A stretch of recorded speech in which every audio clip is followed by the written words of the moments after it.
Australian Medical Council has decided to increase the charges and fees for all the AMC, MCQ and clinical exams. You can get into specialist training, and also people ask me questions, those who actually come to Australia to do their postgraduate training while they're training in a different country.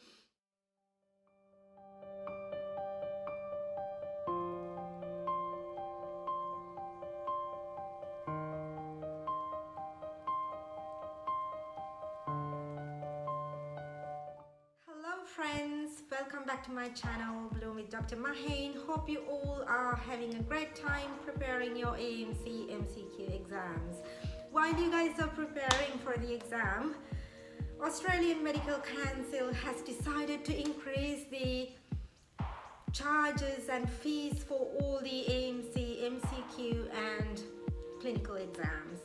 Unfortunately, from 2023 January, all the fees and charges are all increased.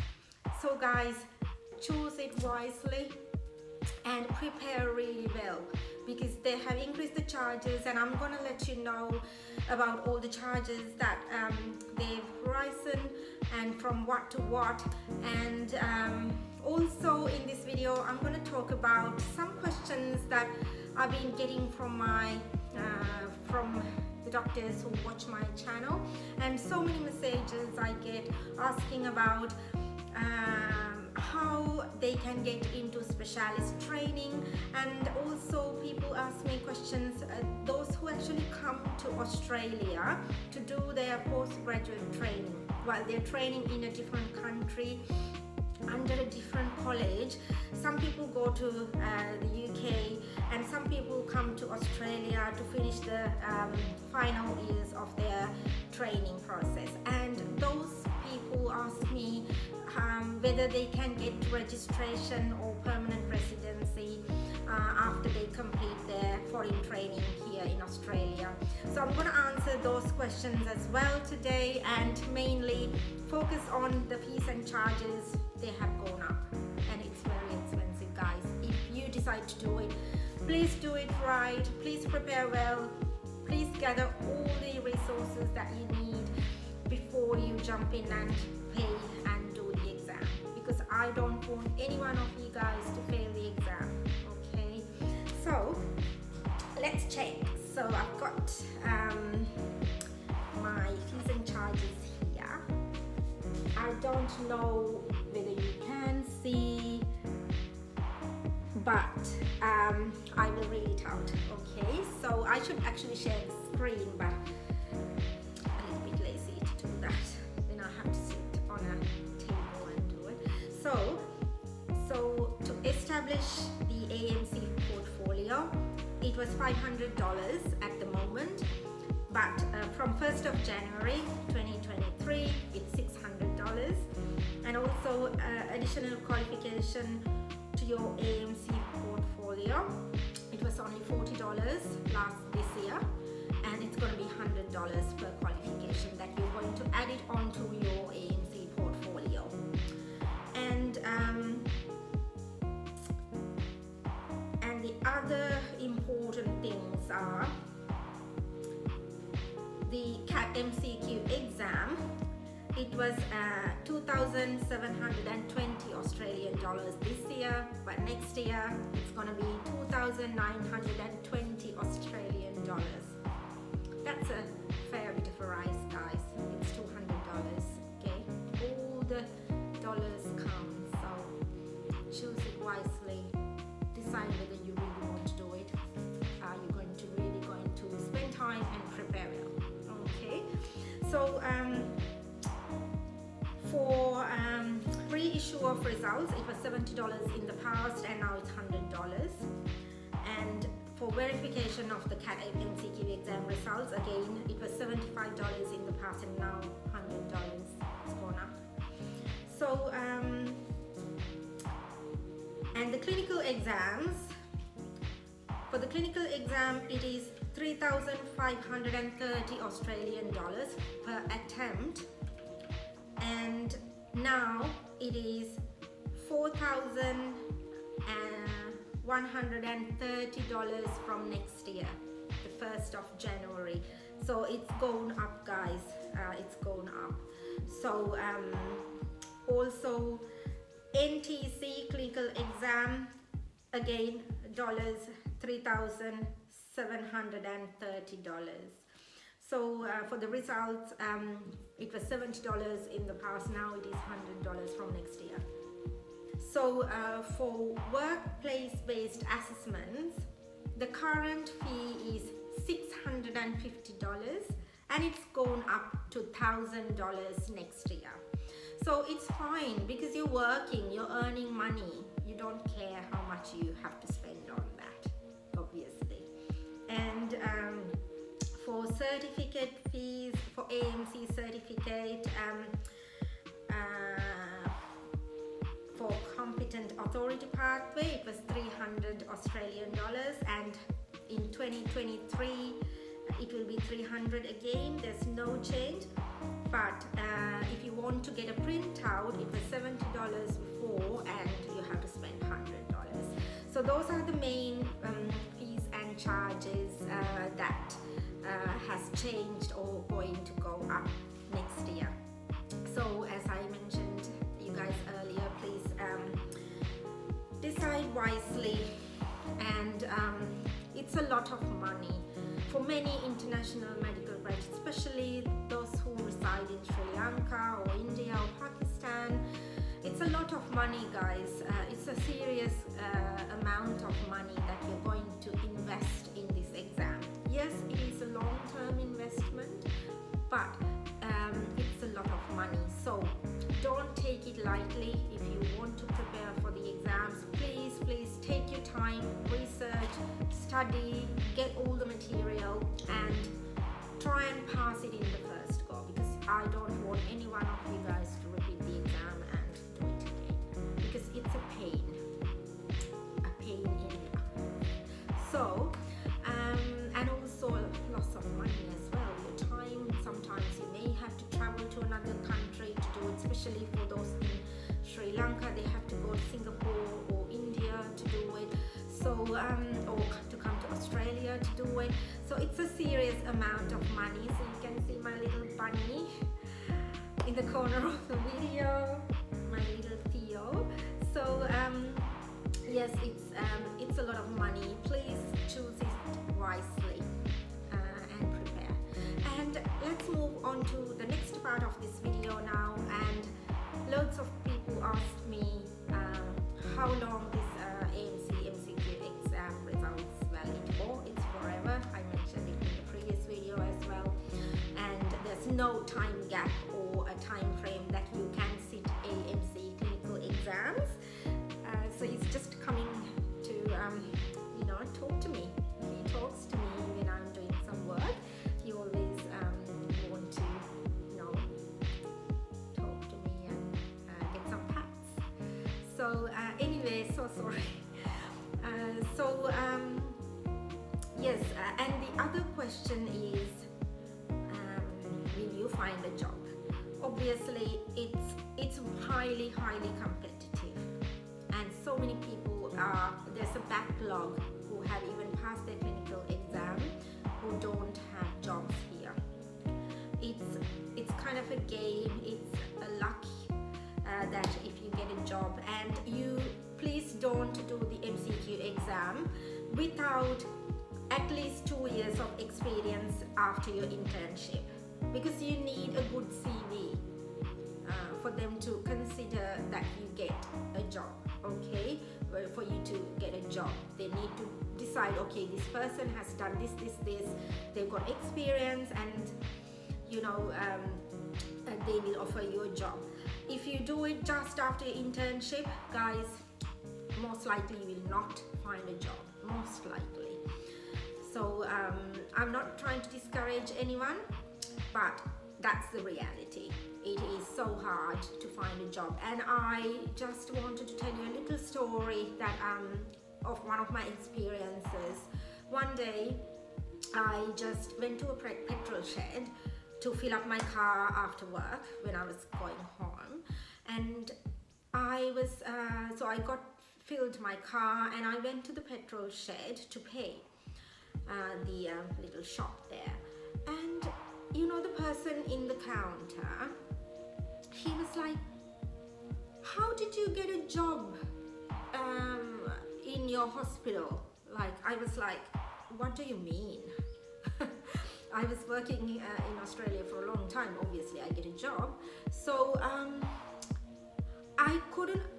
it took me some time to figure out what he was asking. So unfortunately, this person who was serving the counter is a doctor from a different country. I think he was from either Pakistan or India.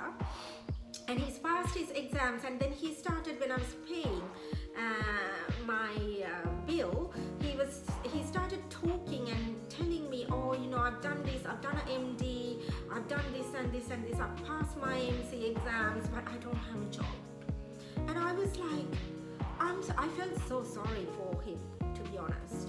It was such a bad thing for a fully qualified doctor to come and, you know, serve in a petrol shed in Australia.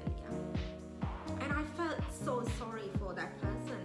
And I told him to apply through the normal system, but I don't know whether he found a job so far. But you know, this happened this year. This year it happened. So that means there are people who have migrated already into Australia, still struggling to find a job here. So guys, it's highly competitive. That's the main thing. And also make sure you have good experience. The MDs you do, the MRCS you do, the MRCP you do outside Australia, it's not counted, okay? It's just one thing on your CV, and it doesn't, you know, automatically push you into a training program or finding a job. So when I actually came here, what I did was I did my MCQ while I was in Australia, and then I found an observership in one of the major hospitals. So for that, I personally sent emails for them. I found email addresses by myself and with the help of my husband, and I sent emails, and finally I found an observership in one of the major hospitals, and that helped me to get my first job in a rural, like a suburban hospital called, that hospital doesn't even exist now. It's called the Swan District Hospital in Midland in Western Australia. So it took me that long, about 1 year, to find a job in 2010. Okay, I found my first job in 2011. I started working. So that's how my journey started. So it is hard, guys. I'm not trying to discourage you. Please don't get discouraged. But that's the reality, you know. I know the expectations can deviate from reality, and that hurts. But still, I think you need to be good at what you're doing. If you decided to migrate, do your exams, take it serious, do it, and then you try to focus on finding a job. And also you can find some contacts, the people who work here, if you know a consultant, or you know, try and find what are the options you have as well, and also get to know the system before you jump in as well. So next up that I want to mention in this video is, many people ask me, the people who actually come in to do their final years of foreign training, they don't get general registration automatically. They get the registration through, I think, like Complement Authority pathway to practice medicine in Australia, and they finish their training, they have to go. If you want to stay, then you'll have to find a job, and you will have to start from the beginning. So that's a sad situation though. So you'll have to start from the beginning. You may find a registrar job, but sometimes you may not, depending on what subspeciality you came to train in Australia for your postgraduate last couple of years. So if you really want to become a consultant in Australia, you have to take this general registration pathway or the workplace-based registration pathway, and then you get your general registration, and then you can try and apply for a training position in surgery, medicine, or whatever you like, emergency medicine or whatever you like, but it is not guaranteed that you will get it, especially in surgical field. It's highly competitive, guys. It's so competitive in Australia. Even for local graduates who come out from the medical schools in Australia, they struggle to get training positions in surgical field. Other fields are fairly okay so far.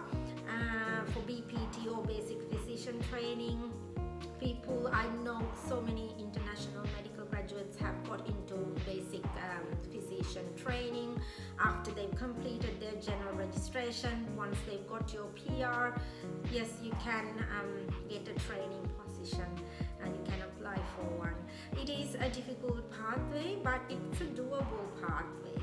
I'm not saying you can't do it, you can, and I'm one of the examples. I did it. So yes, you have to have a plan, and also you need to find a job after your AMC exams. So for those who come for specialist training pathways, what you have to do is you just finish your training here, go back and get your full qualification from your country you got the training, and then you can apply with the specific college with APRA in the specialist recognition program. And that's a huge topic. I'm planning to get one of my friends and colleagues who knows so much about it, and I will try and get an interview with him for you guys, how to do it. And once you've actually applied for that specialist recognition pathway, you may find a job, not in a metro area. It will be in a very rural Australia, and only if a couple of supervisors agree to give you a position in that particular hospital. And then after that, you can come and do the training. If you want to quit that training, you can quit, and again you fall back to the baseline again. Okay, and then you'll have to start again as well. And if they decide, okay, this person is not meeting our training requirements at the end of the whatever the number of years that you have to practice under them, under the supervisors, they may not sign you. Sometimes they will, or most of the time probably they will. So that's how the specialist recognition program works in Australia. So it's a difficult path. You don't get automatic PR through coming for a foreign training, and you can't become a consultant at the end of your foreign training in Australia. It's a difficult pathway, unfortunately. So those are the frequently asked questions from me, from many people who watch my videos. So hope this information is helpful for you to plan your journey in Australia as an international medical graduate, and good luck with your AMC exams, your primary like MCQs and clinical exams. And I will catch you in another informative video like this, and I hope to bring some interviews for you guys which will be helpful. So thank you so much for watching my videos, and stay safe, take care, bye bye.